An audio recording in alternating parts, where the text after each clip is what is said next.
ఏంటి శ్రీ మద్దిలేటి స్వామి వారు ఈ ప్రదేశానికి వచ్చినప్పుడు ఆయన పెట్టిన పాదం గుర్తు అలాగే ఉండిపోయిందా? ఎస్, మీరు విన్నది నిజమే. మద్దిలేటి స్వామి వారు ఈ ప్రదేశానికి వచ్చినప్పుడు ఆయన పెట్టినటువంటి పాదం గుర్తు ఈ వీడియోలో అయితే చూపించబోతున్నాను. ఇక్కడ మీరు చూస్తున్న ఈ శ్రీ లక్ష్మీ మద్దిలేటి స్వామి వారు ఎవరు కూడా ప్రతిష్ఠించలేదు, ఆయనే స్వయంభుగా వెలిచారు. లక్ష్మీ నరసింహ స్వామి, లక్ష్మీ దేవత అమ్మవారు కూడా ఇద్దరు కూడా ఆనంద సమయంలో పాచికలైతే ఆడేవారంట. ఆ పాచికల ఆటలో అయితే నరసింహ స్వామి ఓడిపోయారంట. ఈ పాచికల ఆటలో శ్రీ లక్ష్మీ దేవత అమ్మవారు విజయం సాధించారంట. ఈ ఆటలో స్వామివారు ఓడిపోవడం వల్ల శ్రీ లక్ష్మీదేవత అమ్మవారు విజయ గర్వంతో స్వామివారిని అయితే హేళన అయితే చేశారంట.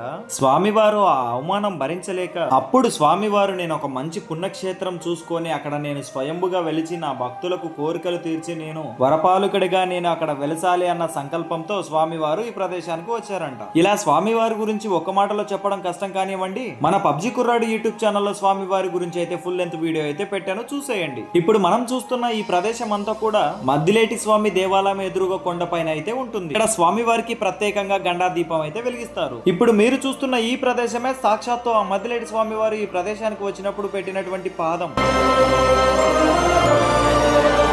ఇప్పుడు మీరు చూస్తున్న ఈ కోనేరు వల్లే ఇక్కడ ఉన్నటువంటి మద్దిలేటి స్వామికి మద్దిలేటి స్వామి అని పేరు పెట్టడం జరిగింది. కాకపోతే ఇప్పుడు ఈ కోనేరులకి ఎవరిని కూడా అనుమతించట్లేదు. ఈ మద్దిలేటి స్వామి దేవస్థానంలో నిత్యం అన్నదానం కూడా జరుగుతూ ఉంటుంది. ఈ మద్దిలేటి స్వామి వారికి ప్రత్యేకమైన రోజు శనివారం. అందుకే ఇక్కడ భక్తులు శుక్రవారం వచ్చి ఈ దేవాలయంలో నిద్ర చేసి స్వామి వారికి ఉన్న ముక్కులు అయితే తీర్చుకొని వెళ్తూ ఉంటారు. ఈ స్వయంభుగా వెలిచినటువంటి మద్దిలేటి స్వామిని మీలో ఎంతమంది దర్శించుకున్నారో కామెంట్ చేయండి. మద్దిలేటి స్వామి దేవాలయం గురించి తెలియని వాళ్ళకి వెంటనే ఈ రీల్ ని షేర్ చేయండి. ఇలాంటి మరిన్ని విషయాలు తెలుసుకోవడానికి వెంటనే మన పబ్జి కుర్రాడు అకౌంట్ అయితే ఫాలో కొట్టేసేయండి.